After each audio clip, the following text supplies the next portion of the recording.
Hey, how are you? Welcome back to the channel. My name is Drew, aka Booty Sweat, and today we are going to be talking about frame data, what it means, how to read it, how to interpret it, and how to utilize it effectively to up your game.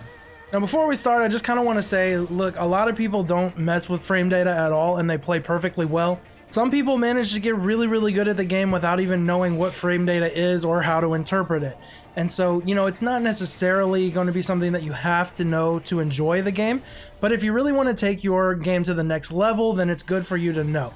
So what I have here is in the practice options, you by default have to go in and turn frame data on. So I turn it on, and basically the idea behind it is it just shows you the frame data of the move that you just used. So you see that the standing 1 has a startup of 7 frames. It's active for 2 frames, meaning there's 2 frames in there in which it will actually harm the opponent if it's in their hitbox. And then it has a recovery of 18 frames.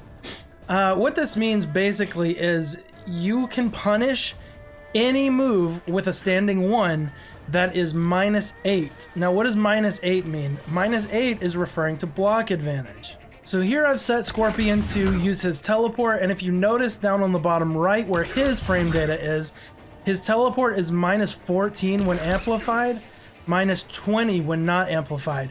Either way, I can punish very easily with Baraka's standing 1. I can also punish with his 1-2-2, which actually leads into a crushing blow if it's a punish.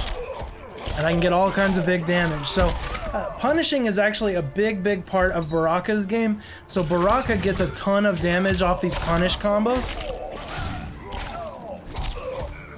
As you can see, you just got a bazillion damage because he threw out an unsafe teleport. And then, you know, again, next time he does it, you get another one. So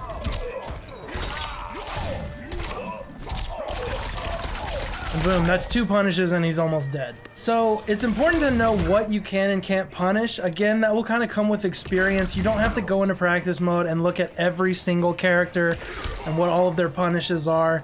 You don't really need to do that, but it is kind of good to just know whose moves are minus enough for you to punish and what moves you can punish with.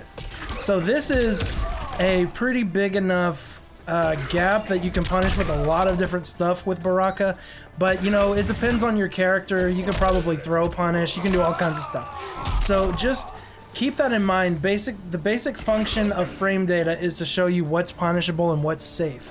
So another example, I have Scorpion set here to block, so he's going to block this basic string, and I'm actually +1 after this string. So there's a bit of knockback. I'm not really, you know, super that plus, but a lot of times I will kind of go into maybe this forward 4. But you see, that's -7 on block. That means 6 frame down pokes can actually punish that, which isn't the end of the world. It's still pretty safe to throw out. But if I were to use something like gutted and it gets blocked, that's -18. I can 100% be super punished for that if I get caught out doing that.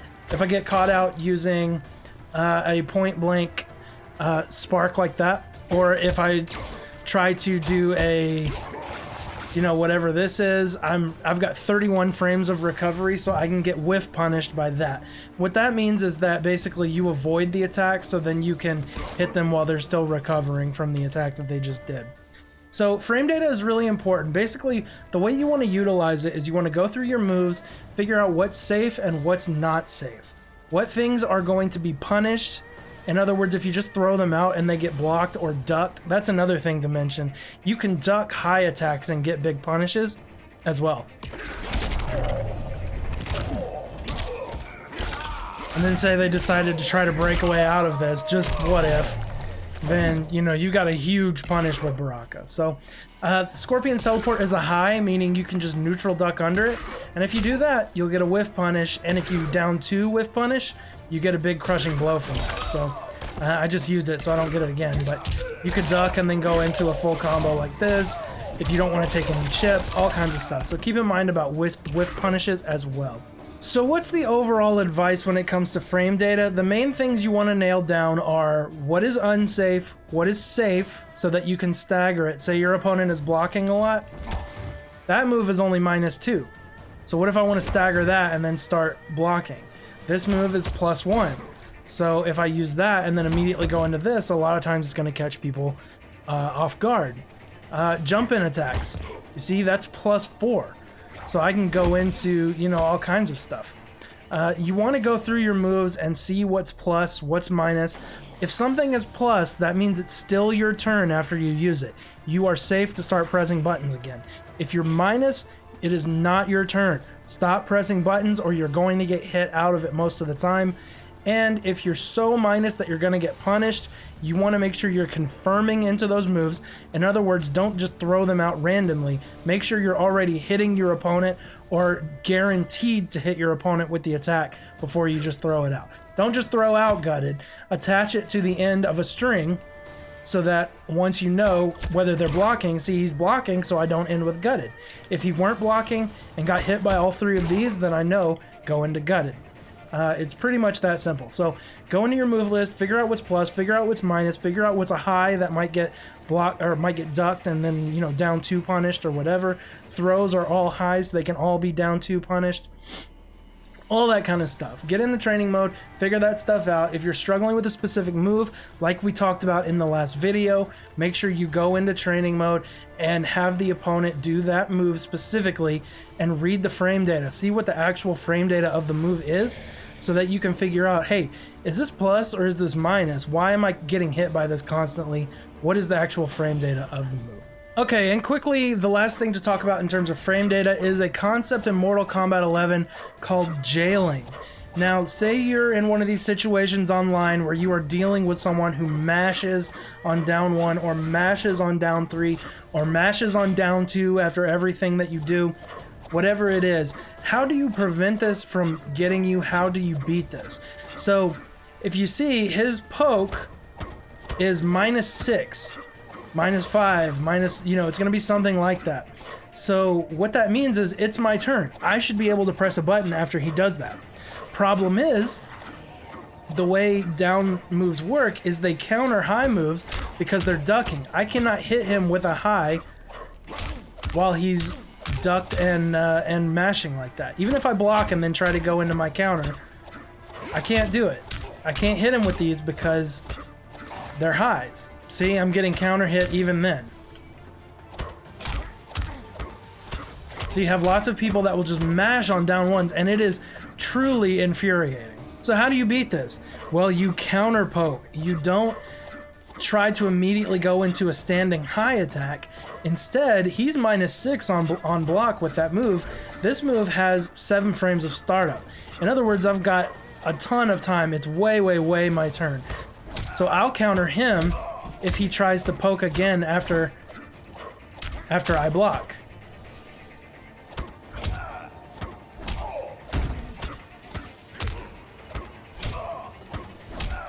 So this is how you want to counter poke.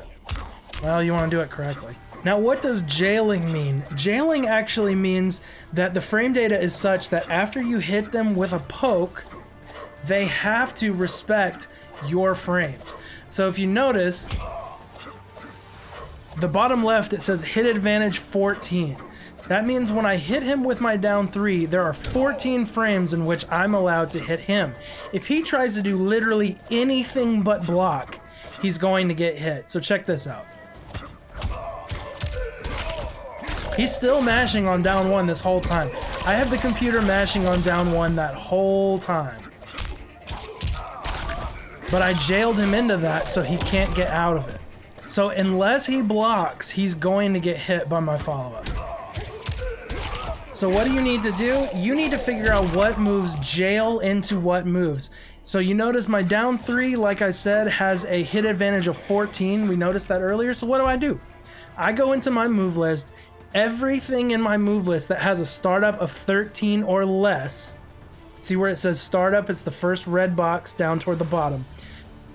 Anything that I have that has a startup of 13 or less is going to jail from that down 3 because that down 3 had a plus frames amount of 14. So anything 13 or less, you start with the number below and then anything less than that, you can jail into. So I can jail into my down 1 after that. I can jail into my standing 2. Don't know why you would, but you can. I can jail into my standing 3. Again, no reason to do that, but you can. Jail into standing 4. All of this stuff you go through, you can jail into forward 4. So, and then that could even get you a crushing blow.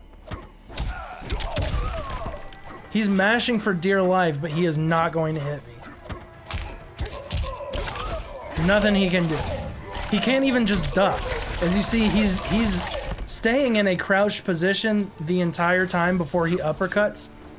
He can't even do that. So that's the concept of jailing. Basically, if you're getting sick and tired of people mashing down 2 and mashing down 1 when it's not their turn online, you need to be jailing. I see people complain about this all the time, and it's like, dude, if you would just jail after a down 1 or a down 3, sure, it takes some ability to hit confirm, but it's not impossible to do. I messed it up there because he pushed me back a little further than I expected.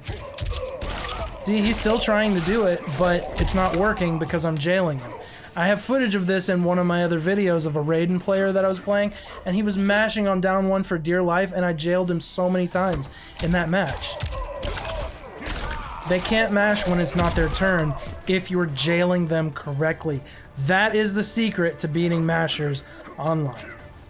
So anyway, if you have any more questions about frame data and how to understand it, then make sure you post down in the comments below. Make sure you like and subscribe if you are enjoying this course. And yeah, we'll see you in the next one where we'll be talking about combos.